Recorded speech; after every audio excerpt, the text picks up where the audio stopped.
안녕하세요. 맹그로브 아트웍스입니다. 맹그로브는 인간의 숲이란 뜻을 가지고 있는데요. 기획자, 현대미술 작가, 그리고 그래픽, 건축, 사진, 영상 등 서로 다른 분야의 전문가들이 협업을 통해 프로젝트를 진행한 것이 맹그로브 아트웍스의 시작이었습니다. 전시나 영상, 다양한 문화 콘텐츠를 만드는 것에 있어 미술의 영역에만 국한되지 않고 기업, 책, 공예, 연구활동 등 다양한 영역을 매개하고 있습니다. 예로 예스24의 올해의 책은 텍스트를 어떻게 시각화할 것인가, 나아가 관객들이 오감으로 책을 감각할 수 있게 할 것인가의 고민을 통해 만들어진 것으로 영상, 향, 텍스트와 맛으로 구현했던 전시입니다. 이 외에도 시각장애인들을 위한 다감각 교구 개발 및 정보 접근성을 높이기 위한 연구에 참여했었는데요. 정한 인에게 맞춰진 일반적인 사회 시스템, 전시 환경 등에 대한 문제를 인식하고 상호작용의 원천이자 다른 감각기관들을 넘나들며 정보를 인식하게 하는 시각의 역할에 대한 중요성을 인지하는 계기가 되었습니다. 이것은 비단 시각장애인들만의 문제는 아니고요. 이렇듯 저희의 활동 영역은 영리와 비영리, 연구개발 및 전시까지 넓은 영역을 포괄하고 있습니다. 대부분의 프로젝트들은 사람과 사람 간의 협업을 통해 탄생되고 이렇게 이루어진 것들이 또 다른 관계와 프로젝트로 확장되는 유기적이고 능동적인 형태로 진화합니다. 하지만 협업의 과정은 무척 더디고 어렵습니다. 다른 영역 간의 구분이 장애물이 되기도 하며 모두를 만족시키는 방법을 찾는 것은 결코 쉬운 일은 아닙니다. 그렇지만 서로가 서로의 부족한 부분을 채워나가는 일련의 과정이며 이를 통해 기대하지 못했던 결과물을 마주하게 되는 것이 협업의 묘미라고 생각합니다. 다양한 프로젝트를 위해선 최근에는 협업 어플리케이션을 활용하는데요. 결국 꾸준한 소통을 통해 서로의 언어를 이해시키는 것만이 팀원 간의 협력이나 프로젝트의 완성도를 높이는 방법인 것 같습니다.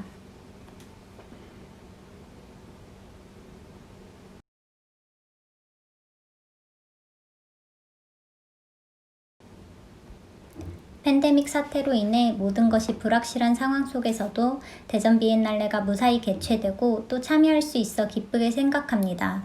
코로나 사태로 인한 준비 과정에 있어 어려움은 사실 없었던 것 같습니다.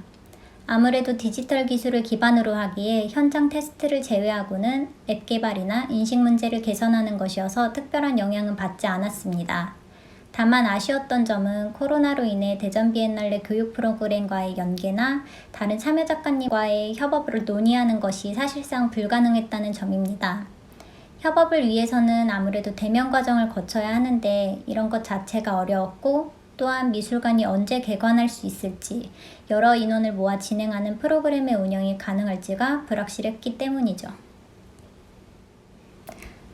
하지만 향후에라도 가능하다면 코딩으로 그리는 그림과 같이 다른 참여 작가님, 대전시립미술관 현장과 상호적으로 작동하는 시스템으로 구현할 수 있다면 좋겠다고 생각하고 있습니다.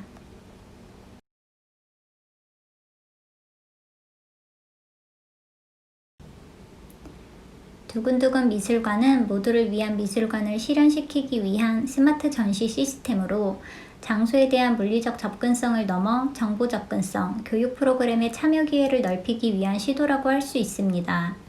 두근두근 미술관의 영문명은 My Dev Gallery, 즉 내 작품을 미술관에 처음 전시하는 설레임을 표현하는 의미입니다. 처음 개발을 시작하게 된 것은 아주 단순한 생각에서 출발했습니다.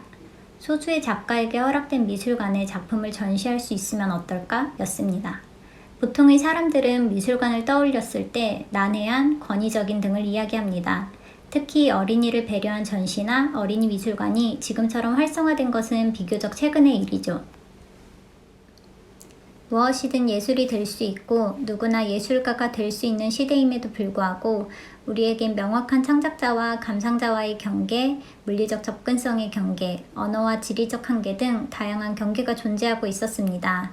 미술관에서 관람객을 대상으로 예술을 교육하거나 참여를 돕는 과정은 다시 말해 경험을 통해 미술관과 관람객 사이 그리고 작품과 관람객 사이의 거리를 좁히는 과정이라고 생각합니다. 이런 의미에서 두근두근 미술관은 그런 경험의 기회를 만들어주고 전시를 즐길 수 있도록 도와주는 수많은 방법 중에 하나입니다. 대전 비엔날레 다양한 온라인 콘텐츠를 감상한 후 혹은 비엔날레를 감상한 자신의 경험 혹은 AI라는 명제를 자신만의 해석을 통해 그려낸 작품을 업로드해보세요. 두근두근 미술관은 관객이 주체적으로 참여하는 전시, 즐기고 소통하는 창구로서 기능할 수 있길 바라기 위해 만들어진 작품입니다.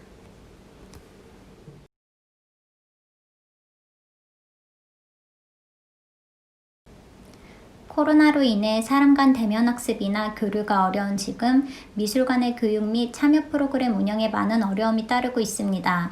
이번 스마트 도슨트를 통한 작품 해설과 유튜브를 활용한 온라인 개막식은 코로나로 인한 극단적인 상황 속에서 미술관이 본연의 역할과 기능을 이어가기 위한 도전과 실험의 수단으로서의 의미와 텍스트, 이미지, 현장 중심에서 영상, 온라인, 비대면 방식으로 이동하는 동시대의 흐름을 반영하고 있다고 생각합니다. 두근두근 미술관 역시 코로나 시대의 미술관의 교육적 역할 기능을 보완할 수 있는 시스템으로 이번 비엔날레에 의미를 더하고 있다고 생각합니다. 한정된 인원, 시간, 물리적 거리를 극복함으로써 누구나 전시에 주체적으로 참여할 수 있는 것이죠. 포스트 코로나 시대의 미술관 교육은 지금과는 다른 방식으로 확장되어야 하지 않을까 생각합니다. 제한된 인원, 장소에서 벗어나 온라인과 연계한 교육용 키트 개발이라든지 온오프라인이 연동될 수 있는 시스템을 필요로 하게 될 것 같습니다. 그런 의미에서 두근두근 미술관은 디지털 기술을 활용해 내 작품이 전시되는 단순하지만 참여자에게는 큰 경험과 만족감을 선물하는 기회를 주고 이를 통해 예술작품, 전시에 대한 관심과 참여 욕구가 커지는 것은 뮤지엄 for all을 위한 가장 좋은 실천 방법이 아닐까요?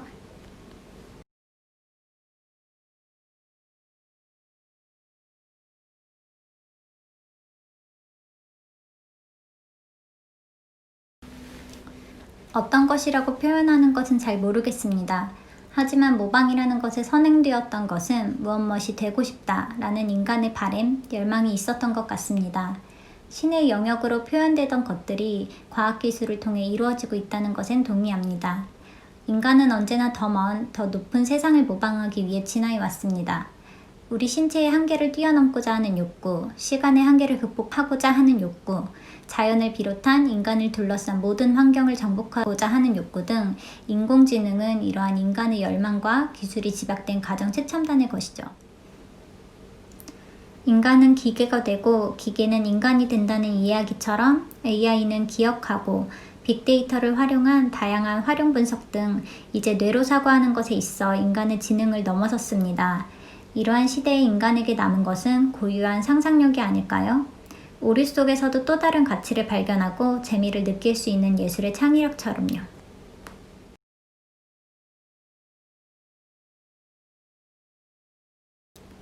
포스트 휴머니즘, 트랜스 휴머니즘 등 첨단 기술 AI 진화에 따른 다양한 우려와 미래에 대해 예측하고자 하는 것은 어쩌면 우리가 경험하지 못한 미래에 대한 막연한 두려움에서 비롯된 디스토피아적 가능성에 몰두하고 있는 것은 아닐까라는 생각을 해봤습니다.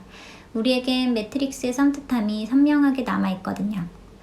예술의 영역에서만 AI를 이야기하기엔 조금 어려운 것 같아 일반적인 측면에서 이야기하자면 최근 읽은 글에서 인공지능과 인간이 구분되는 특징에 대한 이야기 중 가장 인상 깊었던 것이 자각 없는 수행이었습니다. 인공지능의 뛰어난 학습 능력이나 이를 통한 결과 도출은 인간의 능력을 뛰어넘는 것이지만 이를 의식하는 것은 아직 인간 고유의 영역이라는 것이었죠. 인공지능은 질문지에서도 언급되었듯 거부할 수 없는 흐름입니다. 넷플릭스, 인스타그램의 선호 콘텐츠 앱 추천, 이미지 기록 분석을 통한 추천 영상 제안까지 이미 우리 삶에 너무 가깝고 일반적으로 스며들고 있죠. 그렇다면 결론적으로 인간이 가장 중요하게 생각해야 할 것은 이 AI를 어떻게 활용할 것인가의 상상력이 필요한 것 같아요. 인간의 문명, 인간과 기계는 늘 이런 줄다리기를 해온 것 같습니다. 그리고 그 대상이 AI가 된 거죠. AI와 같은 기술 발전은 거부할 수 없는 흐름입니다. 이러한 새로운 영역과의 융합을 통해서만이 또 다른 예술의 영역이 확장되고 표현될 수 있는 것 같습니다.